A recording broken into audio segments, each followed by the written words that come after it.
bonjour dal leen ak jàmm ci seen site yi di VIP People VIP Info.net ngir am ay xibaar yu leer te dëggu ginnaaw bi ñu xëyee tey di àllarba 1er octobre muy bés bu njëkk ci weeru octobre atum 2020 ñu indi leen li gën a fës ci seen yéenekaay yi tey li gën a fës ci seen yéenekaay yi tey nag ñu ngi koy tàmbale ci yéenekaay bi di Libération li gën a fës ci xëtam bu njëkk mooy lii li gën a fës ci yéenekaay yu Cheikh Mbacké Guissé bi di Libération muy scandale au cœur d'un projet du ministre de l'environnement jàppaleen daal scandale bu mag génnaat na encore ci benn projet boo xamante ni mi ngi xewee foofu ci ministère de l'environnement coronavirus prétexte pour les magouilles jamono ji daal jëluñu dara lu dul feebaru coronavirus bi def ko prétexte boo xamante ni bépp magouille boo xamante ni ñu ngi koy def ci ministère yi daal coronavirus bi la ñuy taafantaloo muy loo xamante ni kii di Libération fësal na ko tey ci xëtam bu njëkk muy scandale au cœur d'un projet du ministre de l'environnement comment l'ARMP a pris en flagrant délit les tripatouillages sur un marché le projet de promotion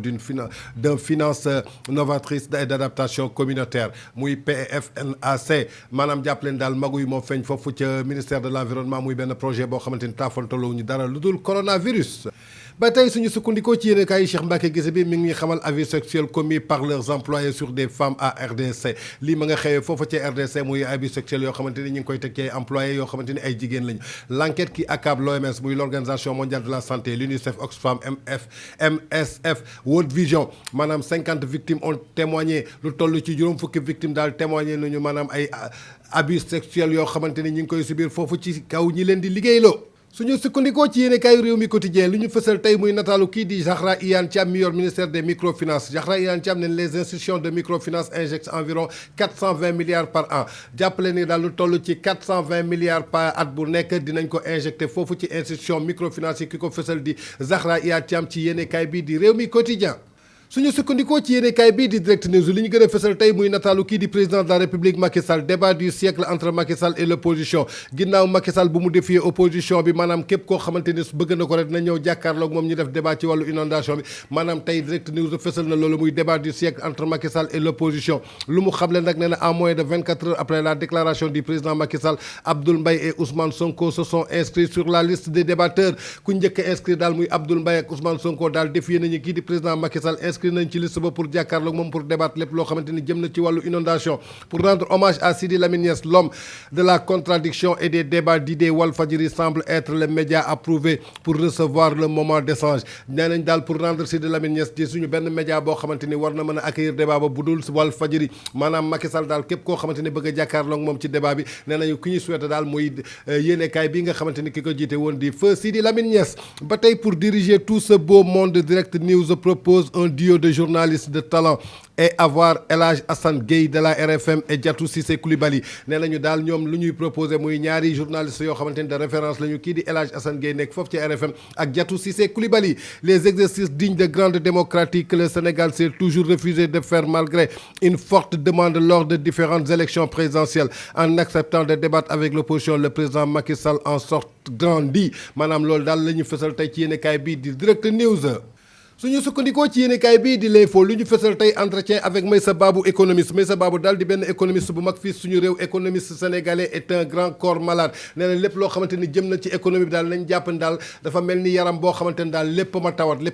dara wér maanaam nañ jàpp daal relance économie bi ñuy wax nii daal gëm nañu daal du loo xamante ni dina yomb ndaxte jamono ji Meissa Babou xamal na ni que l'économie sénégalaise est un grand corps malade ba tey suñu sukkandikoo ci yéenekaay bii di l'info ñi ngi xamal la jëm ci nomination conseil des ministres Samba Ndiaye prend la direction des grands terrains Saliou Samb casé à la Sirne jàppale ni que daal kii di Samba Ndiaye am na grade ndaxte casé nañ ko foofu ca direction des grands trains Saliou Samb nag casé nañ ko foofu ca Sirne muy ay nomination yoo xamante ni xew na démb foofu ca conseil des ministres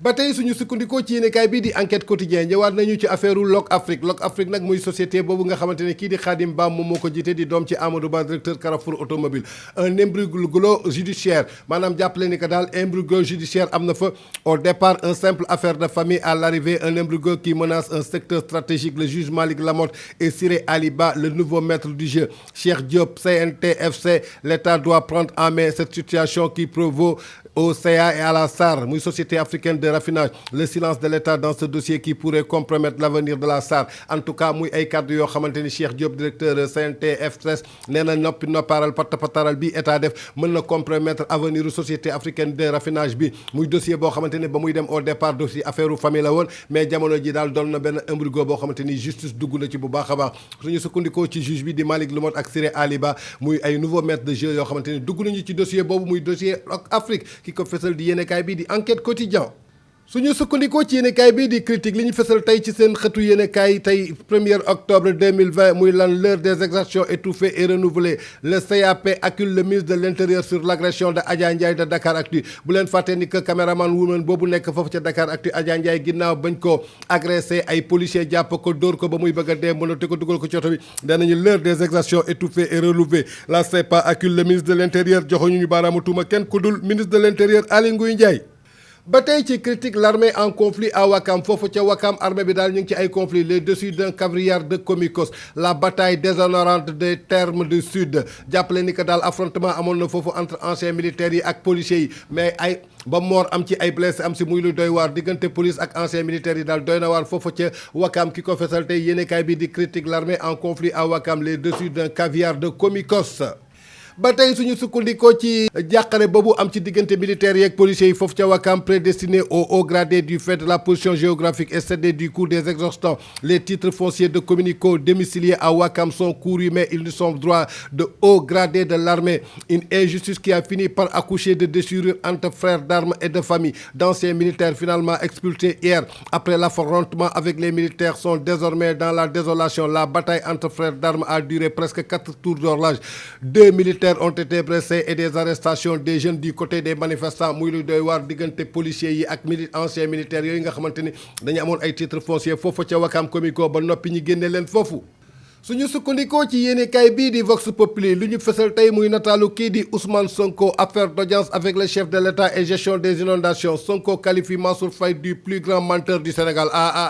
Sonko li nga wax rëy na de Sonko nee na daal soo xoolee Sénégal ki fi dàq kàcc ki fi dàq nar du kenn turam lenn la commencé am nu mu sant Faye maanaam muy Mansour Faye Sonko nee na daal lépp loo xamante ni Mansour Faye wax na ko daf ko supplier da doon ram pour wut audience ak Macky Sall nee na Ousmane Sonko nee na kii di Mansour Faye deful lu dul ay nari kese nar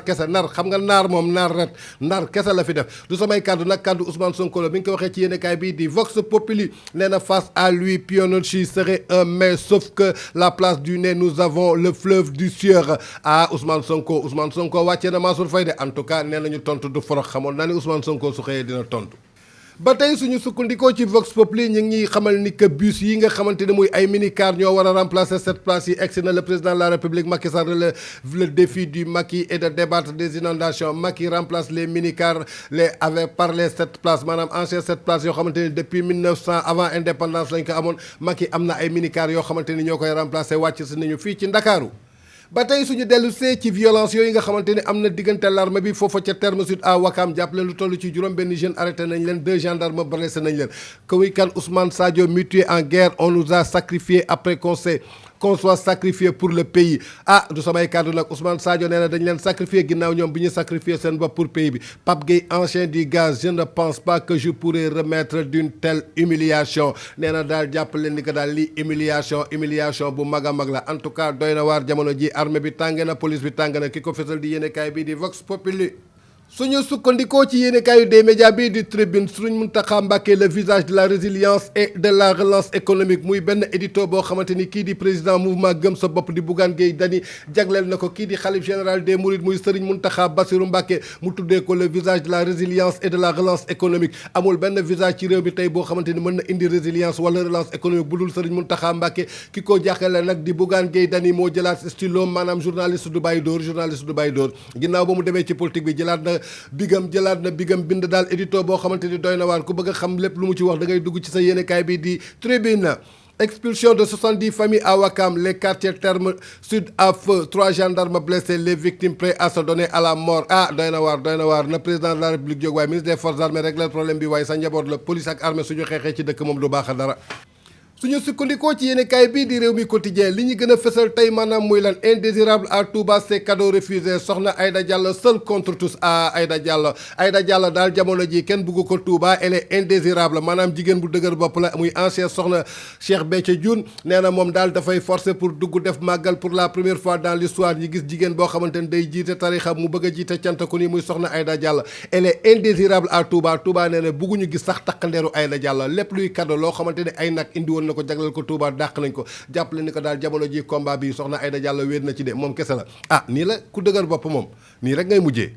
suñu sukkandikoo ci yéenekaay bii di Témoin quotidien convocation du président de l'UMS devant l'IGAD mu naan kan l'inspection générale d'administration de la justice les soutiens à Téliko se multiplient kii di jiite woon fi UMS mooy union des magistrats du Sénégal di Souleymane Téliko jamono ji daal bañ ko convoqué foofu ca IGAD jàppale ni ko soutien yi daal ñu ngi multiplier wu si ginnaawam ñëpp a ngi koy jàppale ñëpp a ngi si ginnaawam di ko jàppale suñu sukkandikoo ci maître Assane Dioma Ndiaye dénonce une tentative de musulman des magistrats kooku du samay kaddu maître Assane Dioma Ndiaye moo ko wax le comité des ressorts de Thiès et de Saint-Louis apporte leur soutien au président de l'Union des magistrats du Sénégal Souleymane Téliko jàppale ni daal Souleymane Téliko wéetul ci xeexam bi ndaxte avocat yi jàppale nañ ko comité ressort de Thiès Saint-Louis indil nañ ko soutien muy loo xamante ni mi ngi xewee fii ci le Témoin quotidien suñu sukkandikoo ci yéenekaay bii di Les Échos débat sur les inondations c'est Ousmane Sonko défie Fatou Thiam crucifie les leaders du PASTEF Ousmane Sonko daal ginnaaw bu mu défier Macky Sall kii di Fatou Thiam di soxna waykat boobu di Mame Gor Diazaka moom daal jàpp na leaderu PASTEF bii di Ousmane Sonko yàq ko lu mel ni xeme Fatou Thiam daal xam ngeen ni moom mooy gaynde boo xamante ni moo nekkoon assemblée nationale di xeex rek di gàjjaate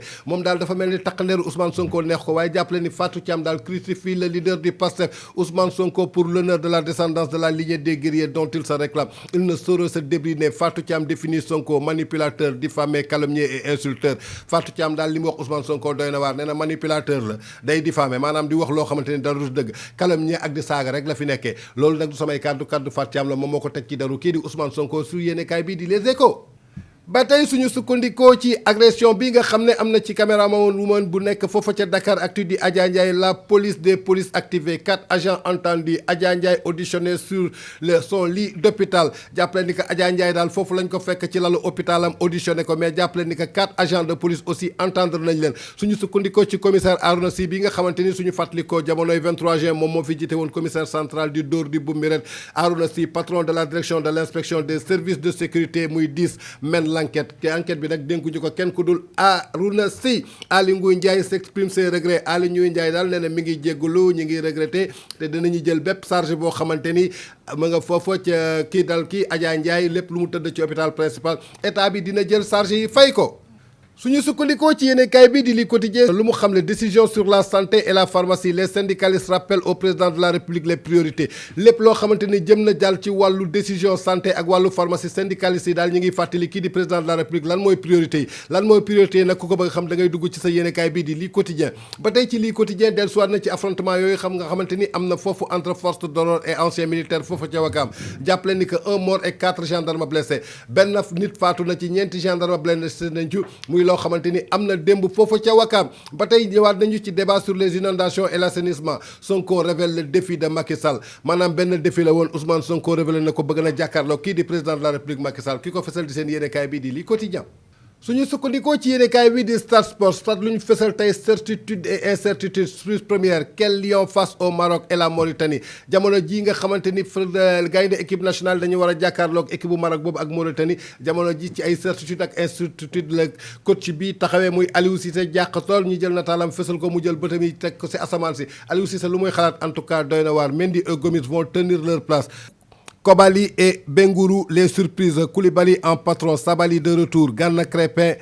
les cadres du milieu. En tout cas, Aliou Cissé daal am na ay certitude am na ay incertitude ci match bi nga xamante ni dina dox ci diggante Maroc ak Mauritanie gi ak Sénégal muy lan Amico les formes d'attaquant Mané flambe Niang brille Niang Sarr Diédhiou un meilleur joueur décerné aujourd'hui muy loo xamante ni yéene kaay bii di Stade fësal na ko suñu sukkandikoo ci yéenekaay bii di suñu làmb Khalifa Niang président Tay Shinger nous avons tourné la page à Balla Gaye 2 kii di président écurie Tay Shinger nee na ñoom daal page u Balla Gaye 2 tourné nañ ko nañ jàpp ni Eumeu Sène Balla Gaye 2 du ñu mës a sëggaat du samay kàddu nag kàddu Khalifa Niang la di président écurie Tay Shinger mi ngi ko fësalee ci yéenekaay bii di suñu làmb nee na on ne va plus l'affronter il n'est pas le seul lutteur dans l'arène on doit respecter la position d'Eumeu Sène lépp loo xamante ni Eumeu Sène wax na ko ne dañu war respecter position ba pare xamal ni ko du Balla Gaye kese moo nekk ci arène bi ba tey suñu sukkandikoo ci Khadim Ndiaye numéro 1 le boucher du dimanche Alioune Sarr doit rester Khadim Ndiaye nag mooy le boucher du dimanche képp ku mu fi jàkkaar la woon tàkkusaanu dimanche xam na ni nàccal na la def la deret kese Khadim Ndiaye nag nee na kii di Alioune Sarr dafa war a des suñu sukkandikoo ci Boy Kayre muy kan bàyyu jën Kayre nous sommes à l'écoute de Gaston nee na ñoom daal Gaston Mbengue dong la ñuy déglu ci seen combat diggante Boy Kayre boobu mu bëgg a tëgg 3 victoires 3 défaites bul laal sévèrement touché en tout cas doy na waar ki ko fesal di yéenekaay bii di suñu lamb jërë ngeen jëf ginnaaw bi ñu leen indilee li gën a fes ci seen yéenekaay yu tey di mercredi 1er octobre 2020 di leen jox dig daje ëllëg ci suba d'ici là nous vous souhaitons de passer une excellente journée